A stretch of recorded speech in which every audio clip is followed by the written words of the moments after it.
Imagine this.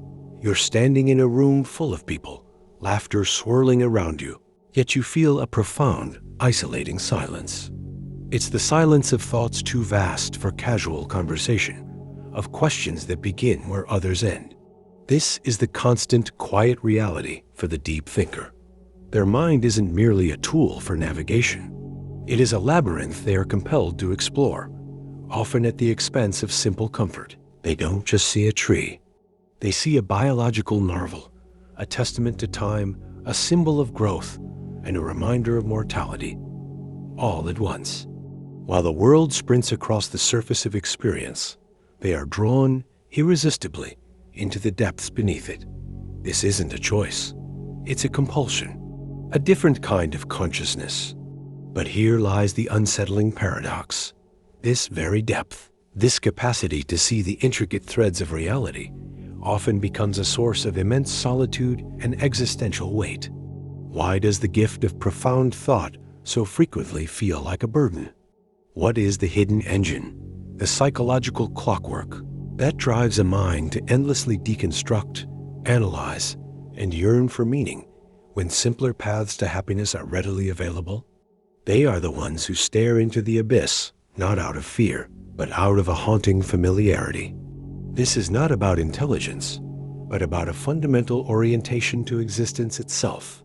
To understand them is to unlock a different way of being human, one that begins not with seeking answers, but with courageously dismantling the questions everyone else takes for granted. The journey into that labyrinth starts by identifying the hidden architect of its design. This compulsion is not random. It is the symptom of a psyche that cannot accept the pre-written script. At its core, the deep thinker suffers from a radical intolerance for what the philosopher Jean-Paul Sartre called bad faith, the self-deception of living according to roles and answers imposed from the outside. While society operates on a currency of convenient truths and practical assumptions, the deep thinker's mind rejects this currency as counterfeit. Psychologically, they often possess what Carl Jung described as a dominant introverted thinking function, a process that prioritizes an internal framework of logic and coherence over external social agreement. Their world is built from the inside out. This creates a fundamental, often painful, friction with the everyday world. Philosopher Arthur Schopenhauer saw this as the curse of the genius, a heightened sensitivity to the dissonance between the messy, contradictory nature of reality and the human craving for order and meaning. The deep thinker doesn't just encounter this dissonance, they are magnetized by it. Their relentless analysis is an attempt to bridge the chasm, to build a personal philosophy sturdy enough to withstand life's inherent chaos. But this very process isolates them. They are mining for foundational truth in a world content with surface-level plaster. The unseen consequence of this relentless inward journey is not just solitude, but a silent, shaping force that alters their very perception of reality. A reality most never even realize is being constructed for them. If this exploration of the mind's hidden architecture resonates with you, subscribe to stay with us as we venture deeper into the labyrinth. Your thoughts are crucial. Share your perspective in the comments below. This relentless inward excavation silently warps their reality. The world becomes a hall of mirrors, each reflection demanding analysis. A casual remark fractures into layers of intent, history, and implication. A societal norm reveals itself as an arbitrary construct, a fragile scaffold over the void. This is the cognitive price, a neurological bias towards deconstruction that can make simple presence, simple being, feel inaccessible. The brain's default mode network, the seat of self-referential thought, becomes a runaway engine, weaving narratives and connections where others see none. While this yields profound insight, it also builds an invisible prison of perception. The deep thinker doesn't just have thoughts, they are haunted by them. Joy is often tempered by the shadow of its temporariness. Success is framed by its ultimate insignificance. This is the double-edged sword of what Viktor Frankl termed the will to meaning. When the search for meaning becomes the primary drive, its absence, or even its fleeting nature, creates an existential vacuum filled with an urgent, aching weight. They see the strings on the marionette and cannot unsee them, making the play of daily life feel like a pantomime. But this isn't the end.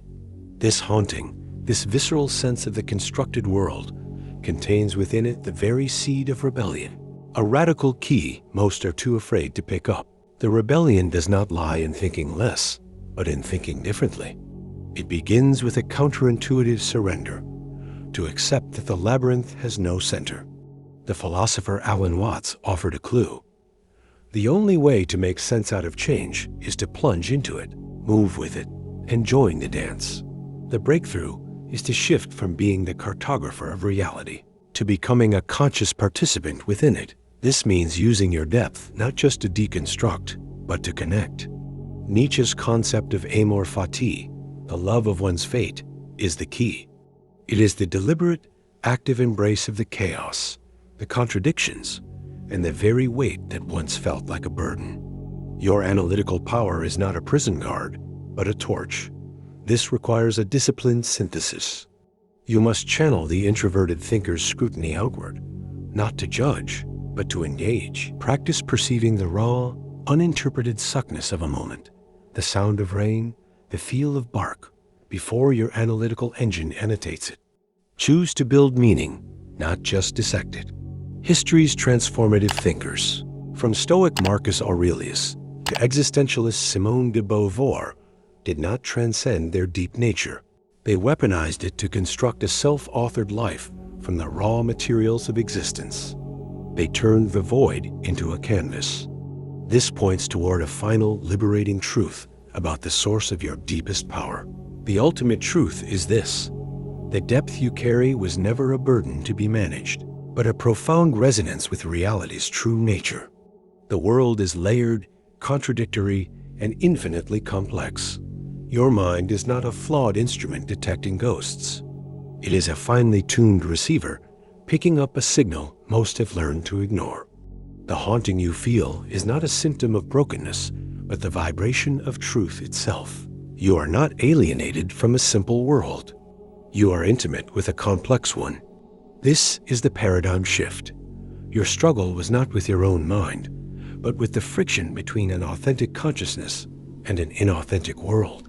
Therefore, your deepest thinking is not a retreat from life, but the most intense form of engagement with it. To think deeply is to court reality directly, without the buffer of illusion.